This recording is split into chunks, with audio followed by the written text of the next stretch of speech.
You guys, could we ask you a quick favor? Would you take just about 5 seconds to rate, review, and subscribe? Doesn't take much time, but it means a lot and helps other parents find their way to what we hope is some helpful content.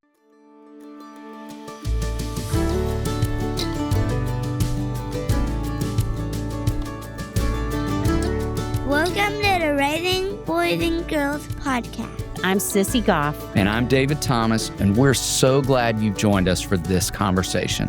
Let's dive in.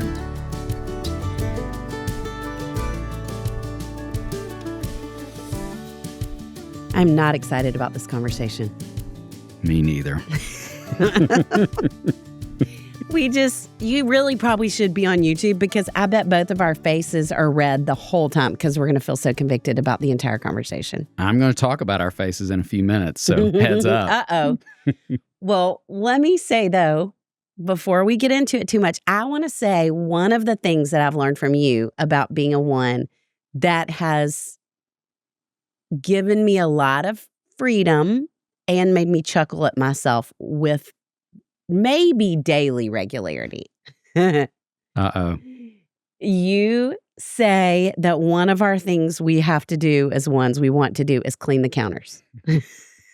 We do indeed. I mean, literally, I have to clean the counters, and it's part of where, if you haven't listened to last week's episode, go back and listen where we do an intro because I struggle with assumptions about people. I'm like, why do other people not clean the counters? But they don't. And I want them really clean. And it is literal and it's figurative. Will you talk more about when you said it to me, what you meant? Did you mean literal or figurative? Both. That first off, and we talked briefly about this in the introduction episode, but we see everything that's wrong in the world and we want to make it right. And the we want to make it right part is so redemptive and hopeful. Let's say that right out of the gate. Thank you for that reminder.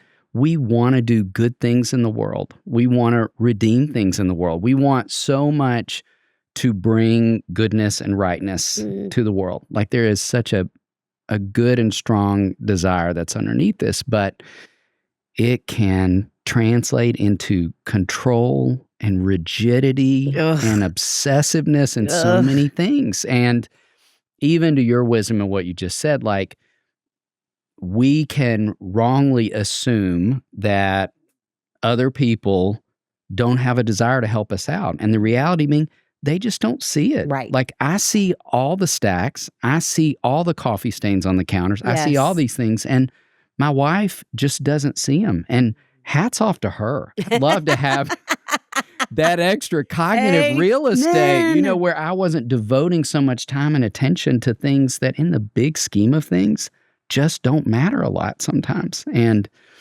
so it's important to note that when we get all worked up about other people not cleaning the counters or helping us out. And we're going to talk in a few minutes about how it can lead to a lot of resentment for us as ones. Do you know what I literally said out loud going into my closet today? What'd you say? Well, let me preface this by saying, as we're recording this episode, I have a broken foot. So I'm in this darn boot for 2.5 weeks now. I'm so over it. It's making me so mad.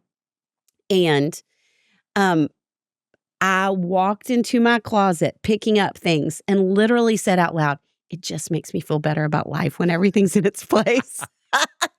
It's terrible. And it's so true. It does make me feel better about life. Yeah. Yeah. It does. We crave a lot of order, a lot of rightness. If you're on YouTube, look how red my face is. Oh, goodness. Okay. Oh, man, we're only in the first 5 minutes. Gosh, I'm going to have to take off my jean called jacket. out.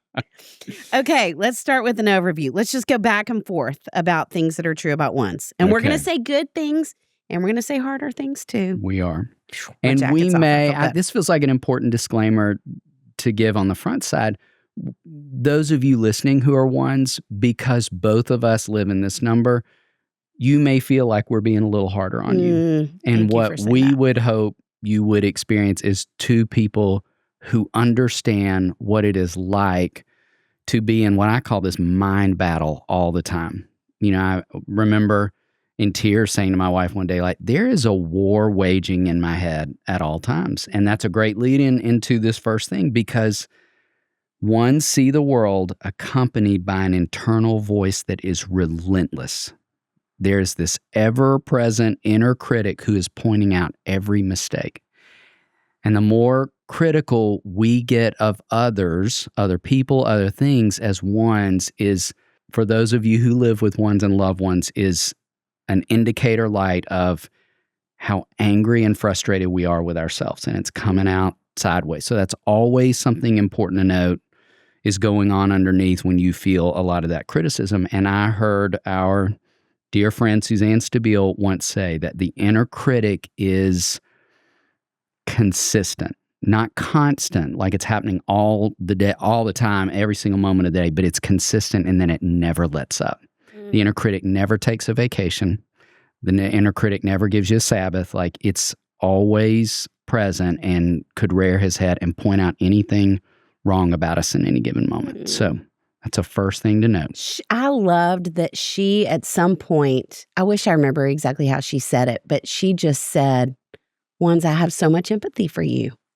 And it is so hard to live with that. And that just, it felt like taking a deep breath to me for someone to say that out loud. Yes. So, it's funny, you use this phrasing and I loved it. You talked about how 9s have an internal dialogue too, because everybody has an inner critic. Ours has just more ferocity and more frequency, maybe is a way to say it. Ours is just more active. Yeah. But 9s from their own internal dialogue get an attaboy. There is a Nicole Nordeman song called Legacy, I think. And it says, we all need an attaboy, attagirl. And that song has resonated so much with me. And then it goes on to say, I want to leave a legacy of all the things that you have done in my life. And maybe that's something to listen to as a one, because I always think, yes, yes, yes. And we don't get them. No. Because we look so confident and competent that I think people don't feel like they need to say, hey, you did a great job. People in our lives, we still need it. Mm-hmm. So ones never get a compliment from the voice. And that building on that critic says things like, you're wrong. You're underdressed at this event. You talk too much. And it's interesting. Years ago, Sissy, I heard this John Mayer song called In the Blood. And there was this line, it just stopped me in my tracks that felt so true about this part of our journey as one. The line says, what about this feeling that I'm never good enough? Will it wash out in the water or is it always in the blood? Ooh. And I remember thinking, for one, it's always in the blood. I had a friend, to you talking about the attaboy, I have a friend who's a male 8, and he and I were having a conversation about our inner dialogue one time, and he goes, sometimes mine says to me, you're killing it. Wow. And I thought, mine has never said that or anything in the vicinity. No. Like mine is regularly messaging, you screwed that up. And so it feels always in the blood. Mine sometimes will say, that was fine. That's my highest compliment I get. If I didn't make a huge mistake, that was fine. Isn't that amazing? Yeah. That's the highest bar. Yeah. Wow. So as a result, we mentioned this briefly, ones are often very controlling, and it's focused primarily on one thing, their own belief about what's right and wrong. Ooh. We're going to talk more about that in a second. And since ones were very little, they have been afraid of making mistakes, and they have had this voice in their heads from way little bitty. So I feel like one children are pretty easy to start to see some of it. Agreed. Moving inside of them. Agreed. Ones are, by their very nature, dualistic thinkers. Everything is either right or wrong, good or bad, black or white, and growth for the one is learning to see the nuance, learning to think outside of just those categories. So ones turn their I feel like I should be saying we turn our feelings on ourselves first, and then we try to manage the guilt and shame we feel by finding fault in someone else. Ugh. We are trying to feel a little bit better about ourselves when we find someone else doing something wrong too. Yuck. Growth and grace, growth and grace, growth and grace. One struggle with anger, We are in what's called the anger triad, which is our next door neighbors are 8s and 9s. All three of us struggle with anger, but it shows up differently in each of the number, and it shows up primarily for us. I don't even want to say this out loud, but everyone listening will know it's true. Primarily as resentment. And you talk about doing a lot of resentful stomping around. Don't you? That's what I say all the time that I'm doing. That. Yep. I think people pick up on my anger. Certainly, I'm not often verbally angry with people at all, but boy, does Patches hear it. I just will stomp around in my room, so mad at whatever it is, because I don't want to be that unkind to someone, which again is faulty black and white thinking, because you can certainly be angry and still be kind, but I don't go there in my head, so I just resentfully stomp. I wish we could see your faces and you could put your hands up if you resentfully stomp too. Me too. Either stomp or move fast. One of our colleagues said to me one time, I always know when you're coming down the hall. Okay, let's talk about strengths. We need to. And now we're going to take a little break to hear from one of our sponsors who makes this podcast possible. You know, my dad just moved, and I convinced him to get rid of those 30-year-old bar stools. Now I'm working on upgrading his bathroom, too.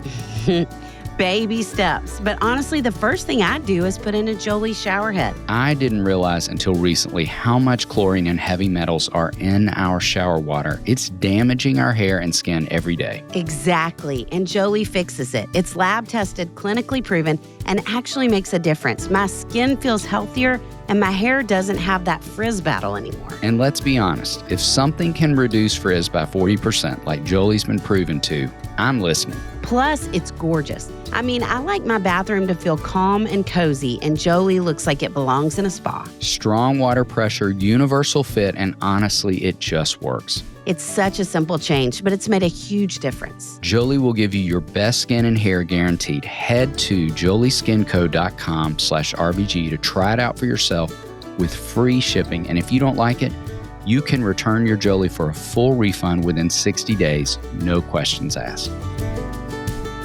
David, you know I love my morning coffee routine, but the crash, the jitters, and sometimes even the stomach ache, not my favorite way to start the day. Oh, I hear you. I had the same problem. Coffee was giving me that shaky energy, and by 2 p.m., I was wiped out. That's when I tried Everyday Dose. It's coffee plus benefits. 100% Arabica coffee with collagen, nootropics, and functional mushrooms like lion's mane and chaga. I've been using the Coffee Plus Bold. It's smooth, full-bodied, and gives me sustained energy. No jitters, no crash. And I go for the Coffee Plus. It's light, mellow, and low acidity, which means it's easy on my stomach. Plus, it only takes 30 seconds to make. And I love knowing I'm getting my coffee and nutrients all in one cup. It's really become my favorite part of the morning. It feels like a ritual, but one that's good for me. So if you love coffee, but not how it makes you feel, this is your solution. Get 45% off your first subscription order of 30 servings of Coffee Plus or Bold Plus. You'll also receive a starter kit with over $100 in free gifts, including a rechargeable frother and gunmetal serving spoon by going to everydaydose.com/RBG or entering RBG at checkout. You'll also get free gifts throughout the year. That's everydaydose.com/RBG for 45% off your first order. And now back to our show. I think 1s can get an unbelievable amount done because we move fast, we multitask well. There's so many things that, I mean, people certainly have said that to both of us. Like, I can't believe all that you all can accomplish. And so if you're a 1, know that you have a superpower of getting tasks done, being organized and clear in it, coming up with a list, checking things off the list. You are amazing at that. And I think part of where we can struggle, you know, I feel like I often talking about 1s, people will say, everybody needs a 1. You want a 1 in the room. And then I sometimes feel like, right, because we're organized. And so I think sometimes we can be dismissive of our gifts because we take them for granted. And maybe that's true for every number, but I do think we maybe particularly do that. And I also, one of the things that I learned, about ones as I was starting to study the Enneagram is Atticus Finch was a 1. And that symbol of integrity, I don't know that any of us can say we have integrity, but it is something we aspire to be. And I think people perceive that more in ones. And that feels so great. I love that as one of our gifts. That feels honorable and like, I want to have integrity. So I think that's a really sweet place. And I think as ones, we are so intentional. We're trying so hard. We had a coworker years ago who was a 1, and she said, if people knew my motives, they would always feel like I was doing the right thing. And I think we really do, unless we're resentfully stomping. We really do have great motives. And part of why I think you and I even would want to do this Enneagram series is because as ones, we want to grow. Yes. We certainly want to grow. We want to be the best versions of ourselves. And I think sometimes we can get defensive in the midst of that because we want to do the right thing. So if anybody comes close to telling us we're not, we can get defensive. And I'm just sidebarring a lot. But I would say with that, here is a hack. If you're a 1 listening, or if you love a 1, here's a hack. You can say anything to me if I think you believe the best about me. If you know that I'm trying really hard, you can tell me I missed something. But if I feel like you're assuming the worst about me on all fronts, it's so much harder to hear. And I can go there so quickly. And so if you have a 1 in life, to say, I know you're trying really hard. I know you mean so well. I know you would never want people to think you weren't being kind. That kind of thing, I think, can be really helpful. So that is a great hack. Can I throw out another hack you made me think of? Yes. And this is a hack that I have learned from you. And I'm going to keep saying this out loud because I think it's a great place of learning for us as ones. One of the things I have learned to do the most, I've learned so much from you, but one of the things in particular is, you ready for this, ones? Smile more. Smile more. That's it. You do the most remarkable job of that. To the point that I think I've heard a lot of people be surprised when you tell them you are 1 because there's so much warmth they experience in being in relationship with you. David, now, you're so warm. Okay. Anybody who knows you is laughing right now and saying, David, here's Thomas. the deal. Here's the deal. And ones, we're going to call something out that's going to feel hard. Stay with me. Remember, we're speaking to strengths right now. But Sissy and I would argue that when we're speaking, we can often identify a lot of the ones in the room because they're not only not smiling as they're looking at us, but I've laughingly said, I'm going to talk about me, not about you, but I've often said where Sissy is smiling looks warm, my face looks like I'm midway through a prostate exam. Like I look tense. No. I look in pain. I look so rigid in those moments. And I think it comes from this place of strength. I'm trying so hard. But in that trying, what my face is communicating is discomfort or displeasure. Whereas for you, it's so often because you smile so much, communicating warmth. So my hack is just simply one's smile more. So it is a easier translation of what's going on inside of you, inside your heart to your face. So there's my hack. Now, another strength, this is something of importance. And here's some good, what we hope can be helpful information for all numbers. So if you read The Road Back to You that we mentioned in the introduction episode, we hope it makes you want to read The Path Between Us by our dear friend Suzanne Stabile, and also The Journey Toward Wholeness, which is my favorite of her books. And you will learn through diving deeper into this great tool that every one of us has 2 moves. So we move to one number in stress and we move to another number in security. And just hearing me say those words would make you think that the stress move is a bad move and the security move is a good move. But the reality is, if we do a lot of good work, then we can actually move to the high side of both of those numbers. So the high side of our stress number is like a whole different space we have access to. I think you do that really well. And our security move as ones is to 7. And we work with a couple of 7s here at Daystar, and they are so much fun. Yes, they are. They're so funny. We were with that trip to Dallas we talked about. We were with both of them on that trip, and we laughed our heads off through that trip. And they picked the most fun restaurants, and I mean, all the things. So when we can access those things as 7s, it's been said that 1s go to 7 most easily when they're on vacation. And Aaron calls it vacation sissy. Oh my goodness. When we travel together. Here's perfect evidence of it. We were on a vacation as a family. My wife still tells this story. And one of my sons was only 5 at the time and looked at her and said, "Dad's so funny." Like it had never occurred to him before because I'm not so funny at home a lot of the time.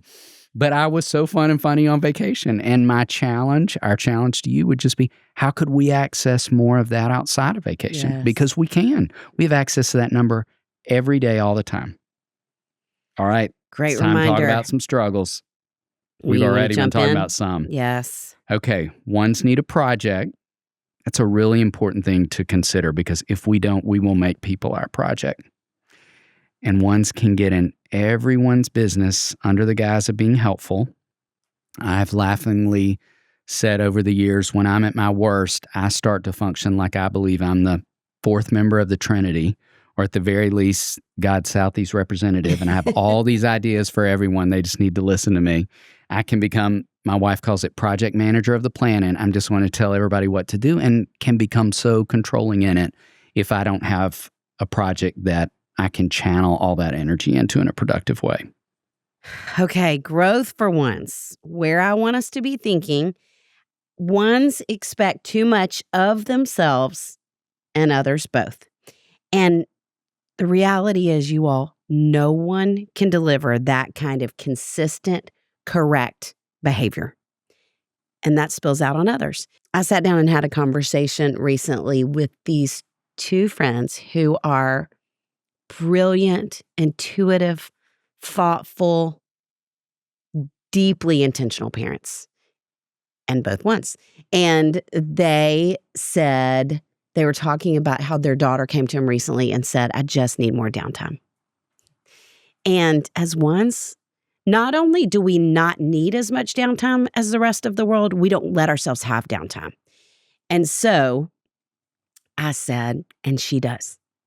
And I will say to kids sometimes even that are really intentional and thoughtful in friendships, like that is your superpower. And it wouldn't be fair for Superman to be mad at everybody else that they didn't have the same superpower that he does. And so 1s, I want you to let others off the hook in remembering this is your superpower. And we need to give everyone grace to make mistakes. Other people, they're not going to be as productive, and to let yourself not be as productive sometimes too. It's so good for us. I read one time that everybody needs at least one drawer in their house that's a total mess. It's hard for me to find one. And it's so good. We need to practice even that kind of failure and mess. And now a quick break to hear from one of our incredible sponsors who make the podcast available. David, did you know the liver is the 2nd largest organ in your body? I did not, but with over 500 jobs, I'd say it deserves a raise. Exactly. It's like the hardest working organ we forget about. And honestly, I never really thought about my liver health until I tried Dose. Dose makes these quick daily shots, just one little bottle that helps support your liver, aids digestion, and even helps with things like bloating and energy. And get this, 1 Dose shot is the same as 17 shots of turmeric juice, which is good because I don't think I could convince my nephews or you to line up for turmeric every morning. You're right about that. But Dose makes it simple. It's gluten-free, dairy-free, vegan, and sugar-free. And the best part, it actually tastes good.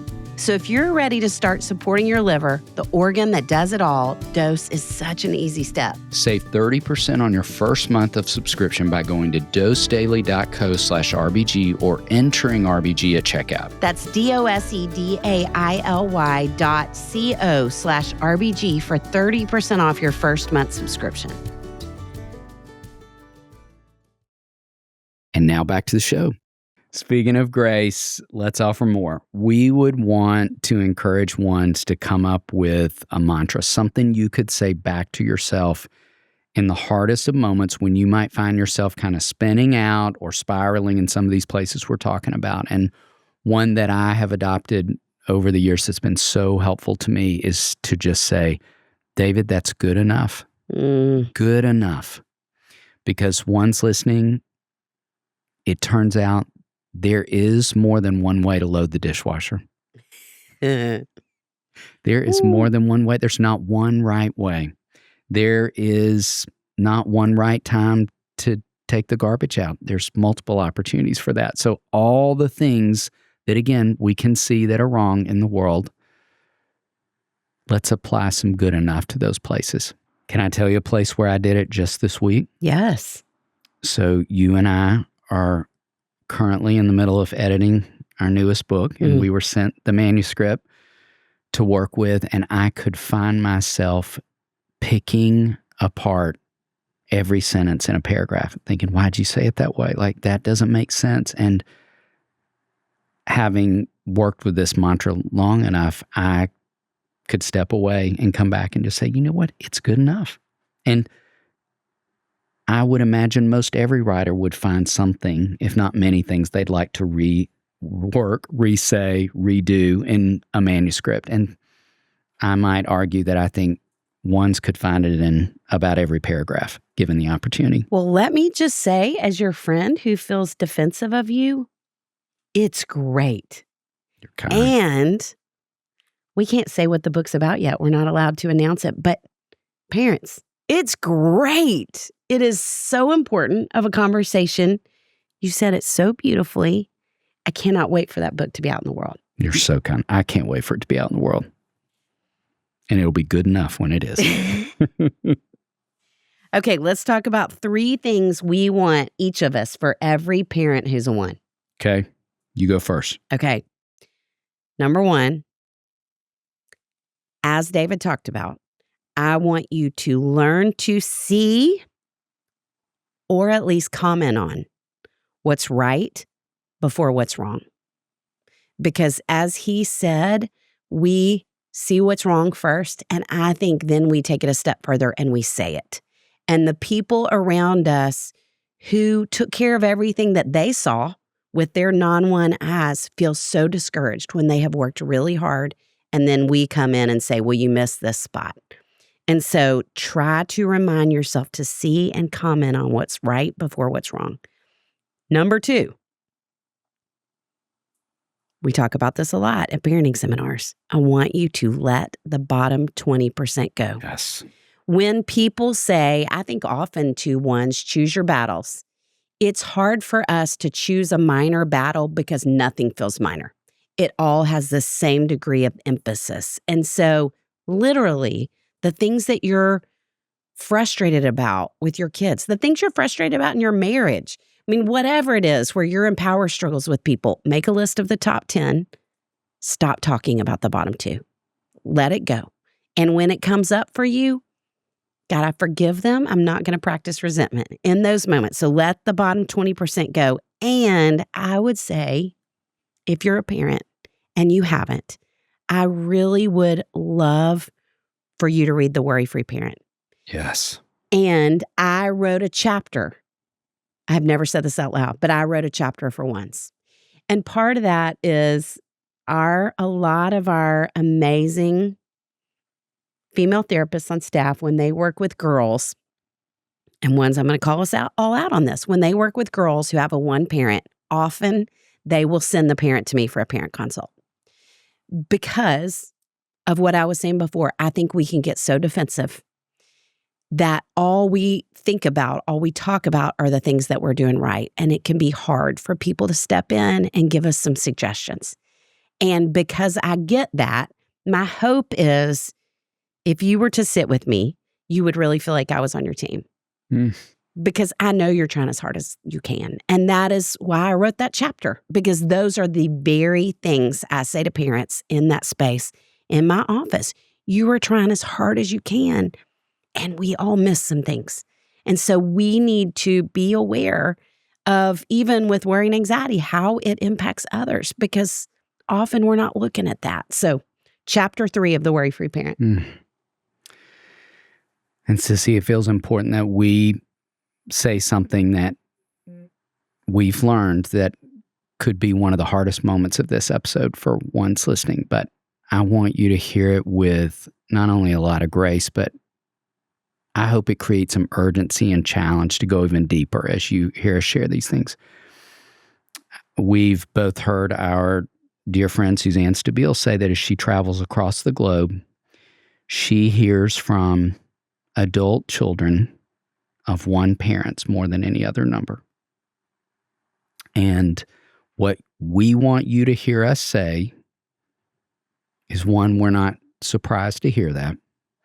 But two, that doesn't have to be true if we go right back to that thing we talk about all the time, if we do our work. If we do our work, it's the greatest gift we have to offer the kids we love, so that those kids we love are not experiencing this criticism, this spilling outward that we've been talking about, this sense of, I'm just never hitting the bar that I think kids of parents who are ones who don't do their work could easily begin to experience, but doesn't have to be true for kids whose parents are ones who do their work and can offer all these great things we've been talking about. So it's a great lead-in into my 3 things would be that I want you to name your inner critic. I love so much in Sissy's Raising Worry-Free Girls book when she talks about the importance of girls giving their worry a name so they can talk back and they can boss back the worry. And I think that same great wisdom is true for us with the inner critic. And we'd separate out, this is the voice of the inner critic. This is not me. This is not person God made me to be. So I think that's can only happen if we give that inner critic a name and talk back to it regularly. And secondly, I want to challenge you to journal, because I think it will help accomplish 2 things. One, I think you can look back on maybe the time spent or the focus given to perfecting some things that didn't matter as much, that allow you to reprioritize in the going forward.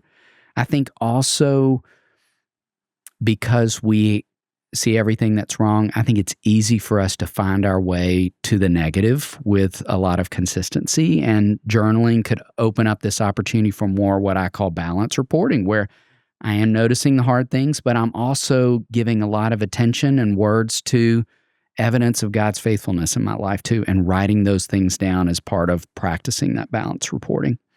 And thirdly, I want to challenge you to do something that I would only recommend because I have experienced it to be game-changing in my own journey, and that is praying the Serenity Prayer. I pray it not only daily, sometimes 2 to 3 times a day, sometimes in the middle of hard conversations in my head. And most of us know the first part of this prayer. I actually want to focus on the second part that's lesser known, that I think is maybe a prayer that was written for a 1. So most of us know, God grant me the serenity to accept the things I cannot change, courage to change the things I can, and wisdom to know the difference. But listen to these words. It's the second part. Living one day at a time, enjoying one moment at a time, accepting hardships as the pathway to peace, taking as he did this sinful world as it is, not as I would have it, trusting that he will make all things right. Did you hear that? It's not my job. He will make all things right if I surrender to his will, so that I may be reasonably happy in this life and supremely happy with him forever and ever in the next. Reasonably happy. Amen. That feels like good enough. Yes, it does. Amen. We'll put that in the show notes as well, so you can circle back to it. Let's end with some things to consider if you're raising a 1. Yes. Or suspect you are. That's your working hypothesis. Yes, there are so many things. I would start with, just as you just talked about, of us naming our own inner critics, helping the kids that we love do the same. Whether we call it a worry monster, if it feels like they're leaning towards more anxiety, or often with them, we'll call it a control monster, that we want to move toward control in those moments. David, I don't know if you remember this, but when Henry was 3 years old, he and I went to eat Mexican food. And I went into the potty with Henry, and we were waiting, as you do with the 3-year-old. And he said something, and I didn't understand him. I said, "What'd you say, Henry?" And he said, "Oh, I was just talking to my inner critic." 3 years old. Wow. And do you know why? He had been an OT in occupational therapy, and they were teaching him about his inner critic and his inner coach. And his inner coach is cheering him on. And so we can start this really young with kids. Calling it the inner critic even could be a gift. Or I think it can be funny when it's, they come up with their own name too. But I think when we use that language, it can help them start to realize that voice isn't true, which is what I think I probably believed until I was an adult. So coming up with a name for it with kids too. So good. So good. Okay, an idea I would throw out is something I've learned from a lot of years of being with boys who I had a strong suspicion were. One is that they can be a little bit of a sheriff. The rule keepers, keeper of the law, often tattletales. And so if you were to see some evidence of that, of a particular kid who just seems to not be okay unless they report to you every wrong that their siblings have done throughout a day, that might be a crumb they're dropping along the way.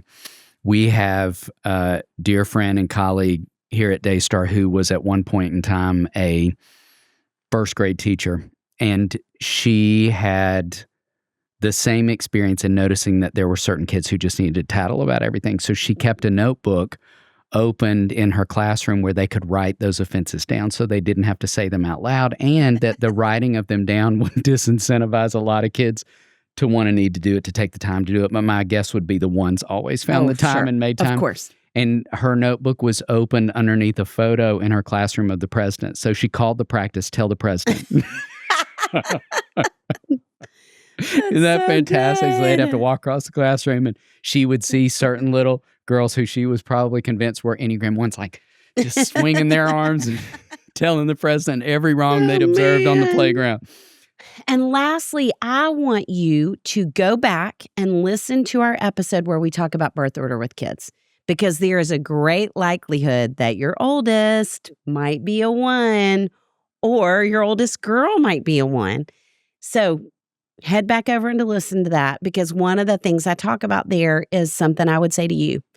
As a parent of a little perfectionist, I want you to fail in front of your kids, to talk about your failure in front of your kids. I want you to put them in places where they're going to fail or at least struggle.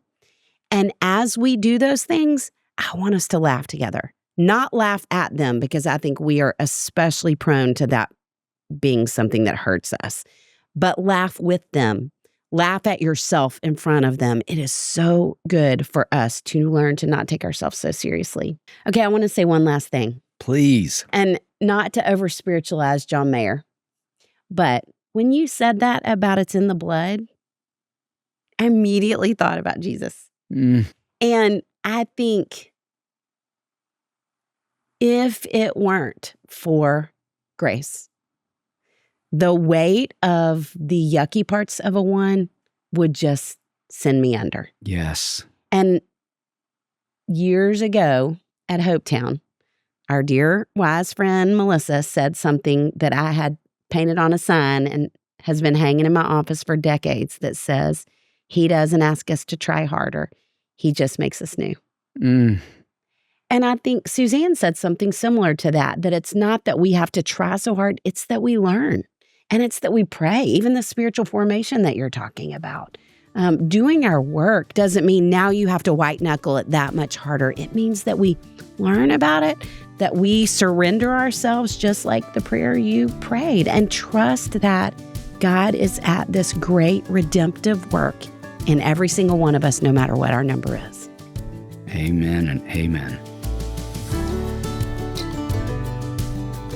David, what a team we have that we get to call friends who help make this podcast possible. Chris Starrett, our engineer. Our management team at KCH. And we are thrilled to be a part of the That Sounds Fun network. Our music was created by the insanely talented Dave Haywood of Lady A. And if this podcast felt helpful to you, please consider subscribing, liking, sharing, all the things. We are grateful for you and cheering you on always.